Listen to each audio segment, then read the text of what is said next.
Guys, welcome back to my channel. Today we will review the 2026 Toyota RAV4 hybrid electric vehicle. This 2026 model is the 6th generation of the Toyota RAV4. We all know that the RAV4 is one of the most successful compact crossover from Toyota. More than 30 years na siya sa market. It was launched in 1994 in Japan. At ang closest competitor talaga niya is yung Honda CR-V. Sa ibang bansa, okay naman ang sales ng RAV4. Pero sa Pilipinas, yung previous iteration ng RAV4 ay hindi masyadong bumenta because of its high selling price.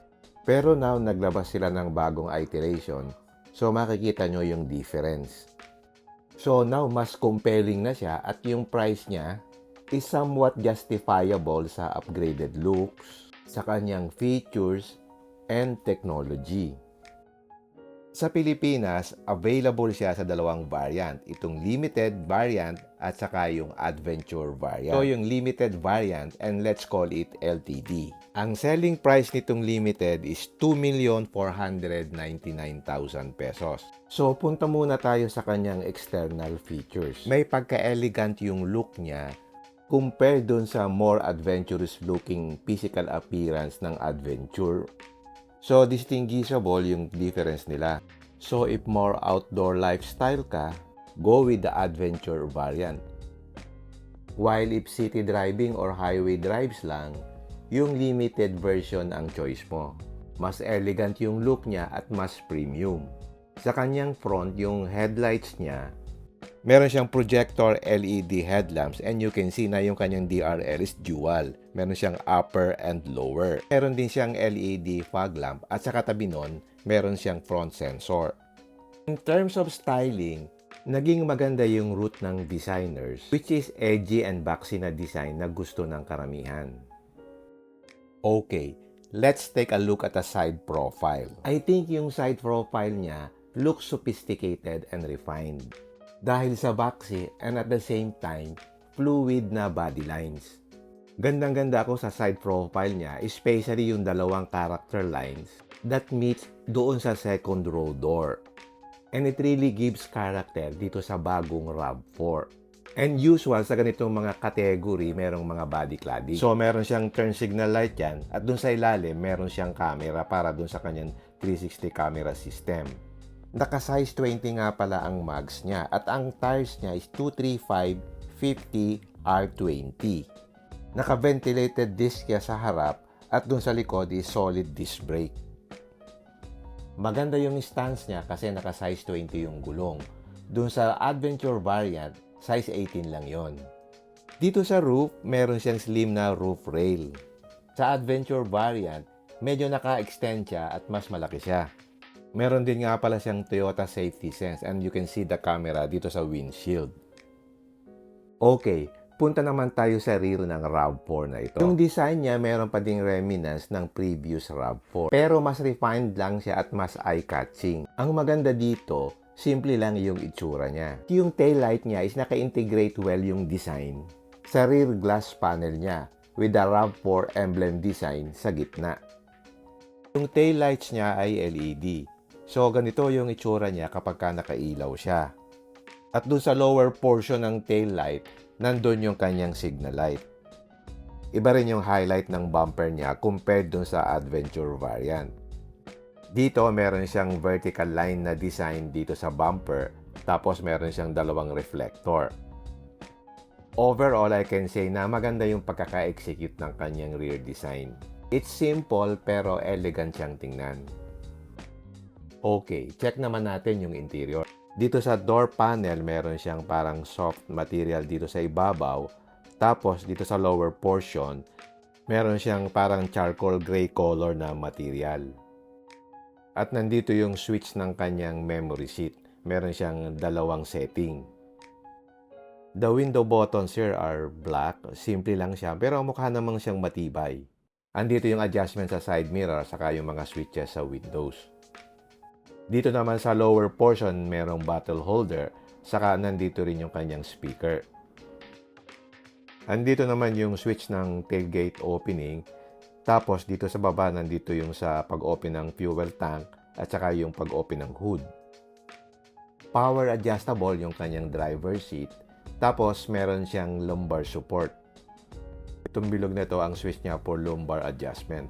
Ang design ng dashboard niya is magkakaibang level. Merong naka-protrude, tapos dito medyo flat, but ang material niya is plastic. At dun sa A-pillar meron siyang speaker, part niya ng 9-speaker system na JBL. Okay, check natin yung kanyang steering wheel. Natitilt siya up and down, and telescopic din siya. Ang haba ng kanyang adjustment. At dito, wala siyang paddle shifter. Sa left side, merong buttons for adjustment ng instrument cluster. Dito naman sa right side, yung adjustment sa cruise control.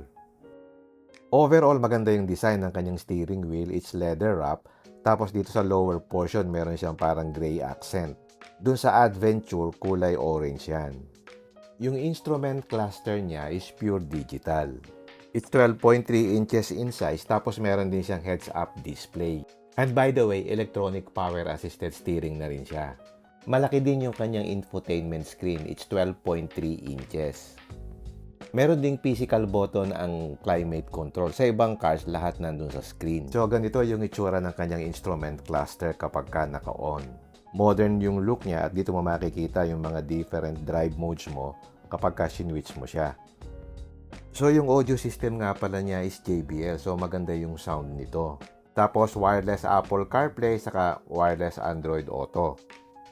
I would say big improvement ng Toyota yung kanyang instrument cluster at saka yung kanyang display. Kasi before old school siya tapos maliit pa yung kanyang display. Okay, check naman natin yung mga switch dito sa taas. Nandito yung switch ng pag-open at pag-close ng cover ng sunroof. Yung sunroof nga pala niya hanggang dun sa second row.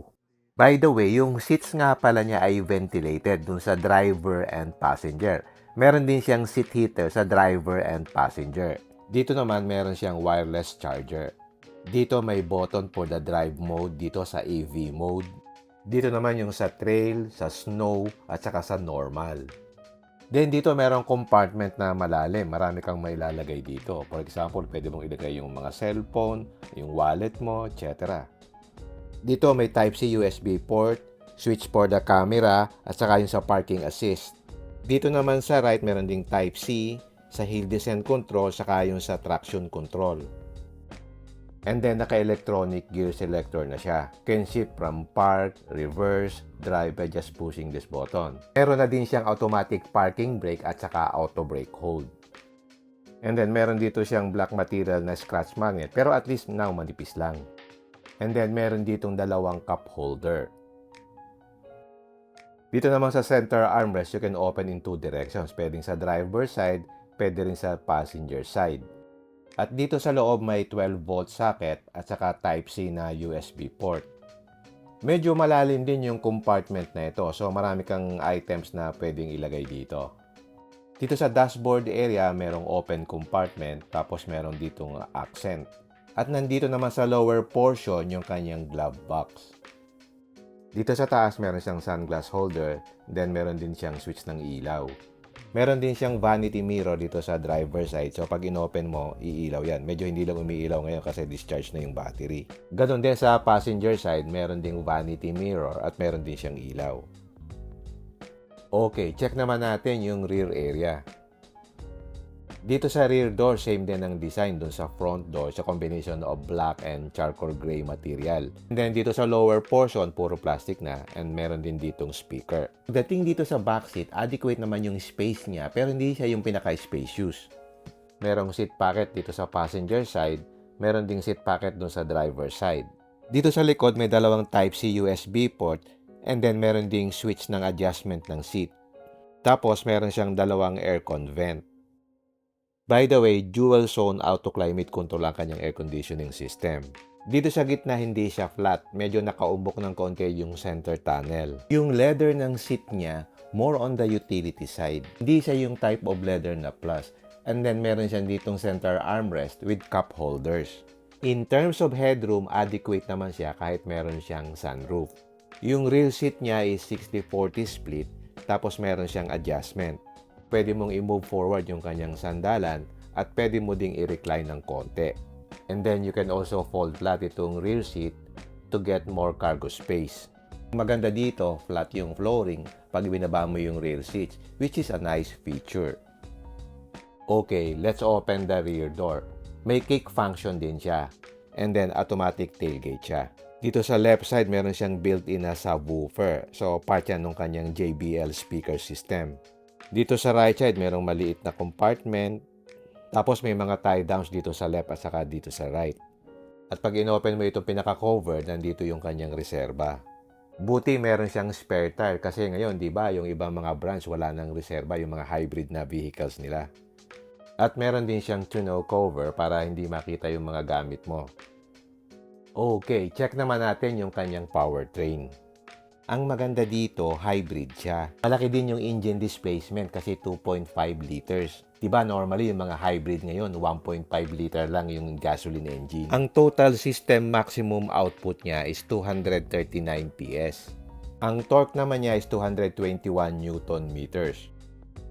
At meron siyang dual electric motor, isa sa harap, saka isa sa likod. So yun ang tumutulong sa engine niya para makatipid sa gasolina. At ang maganda dito, it's all-wheel drive system. Toyota claims na ang kanyang fuel consumption is about 21 kilometers per liter. Ito yung panlaban ni Toyota sa mga hybrid na crossovers. Wala pa siyang plug-in hybrid dito sa Pilipinas, pero sa ibang bansa, meron siyang plug-in hybrid system na ganito. Bale, green plate pa din siya and exempted siya sa number coding. Yung powertrain nito is the same din dun sa Adventure variant. Selling price ng Adventure variant is 2,188,000. So, mas lower siya ng 316,000 dito sa limited edition. Ito naman yung itsura ng Adventure variant. Kung refined yung itsura ng limited variant, ito naman mas adventurous and rugged yung itsura. Pareho pa rin yung design ng kanyang headlamp at saka DRL. Yung grill niya mas naging edgy and box off. Marami ang nagsasabi na mas gusto nila ang itsura nito compared dun sa limited. Iba na rin yung design ng kanyang mugs. Ngayon size 18 na siya. Doon kasi sa limited size 20 siya. Since for more adventurous people itong Adventure, so ganito yung tire specs na inilagay nila. At the same time, yung biggest difference is yung fender flares nila.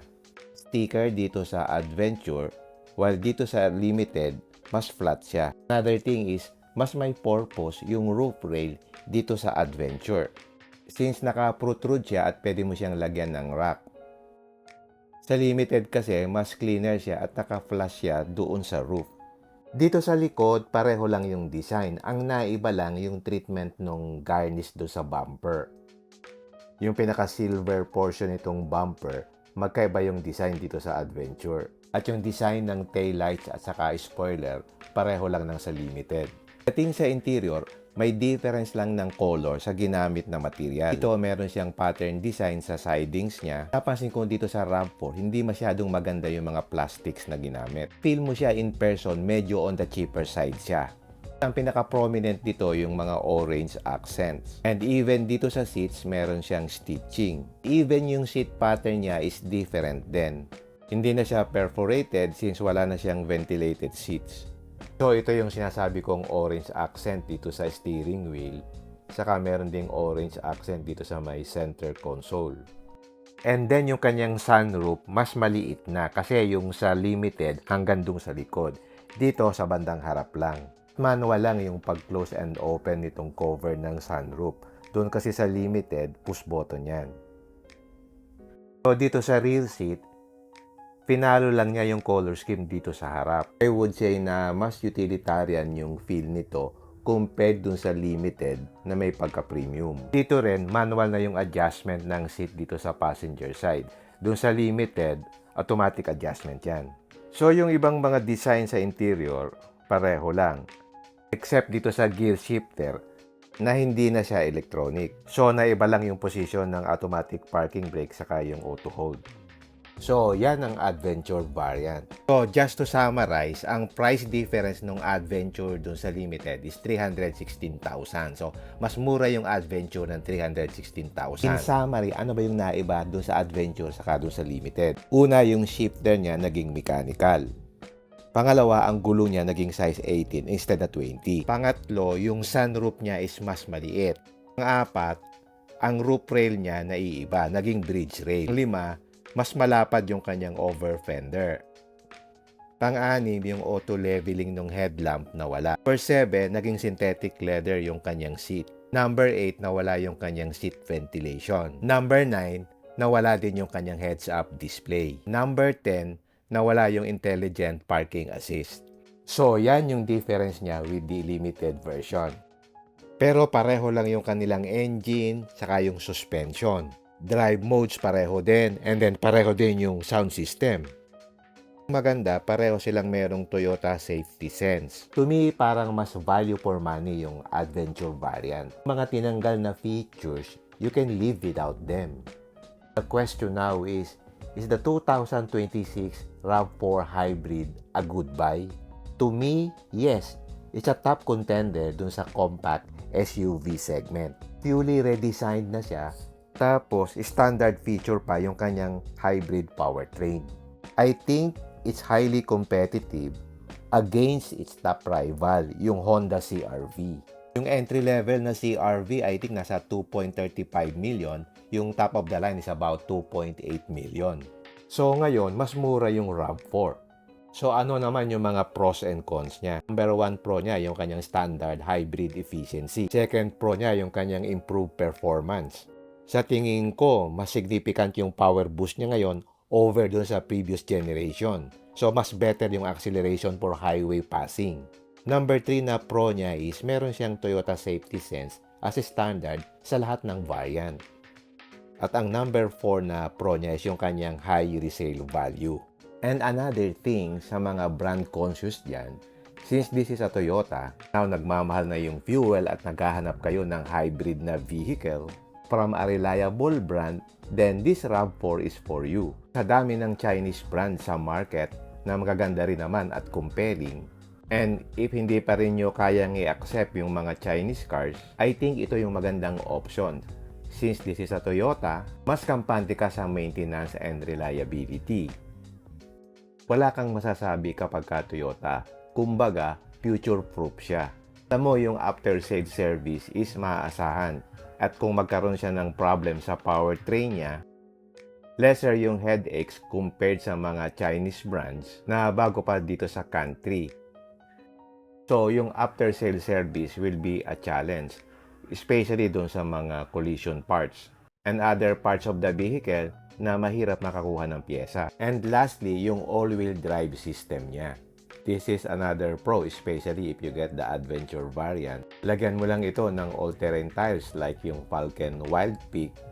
Pwede mo siyang gamitin as semi-overland vehicle sa weekend drives at saka sa camping activities. Yung Adventure variant parang reminiscence yan ng Subaru Forester, but medyo mahirap i-maintain yun. But dito, since this is a Toyota, pwede siyang gamitin sa ganung purpose without any issues. Ano naman yung mga cons niya? Sa tingin ko, hindi pa rin ako satisfied doon sa kanyang interior materials eh. While nag-improve yung tech, marami pa rin scratchy plastic materials. Ganun yata si Toyota eh. Parang hindi pa rin nila na-improve talaga yung kanyang interior materials. And another thing, ang wala lang dito is yung third row capability niya. Kasi yung mga competitors niya, like yung mga Chinese brands, merong third row seat. Dito kasi, wala. So, yun lang naman ang mga nakikita kong negatives.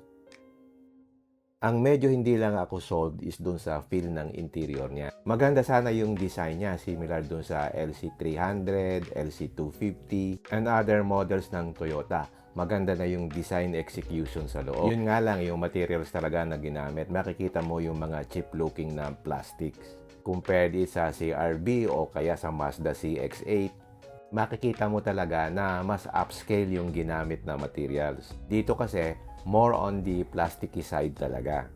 Kung hindi naman nagmamatter sa iyo yon at ang pinaprioritize mo is yung mga features niya at saka yung hybrid capability niya, then it is still a compelling choice na tingnan mo.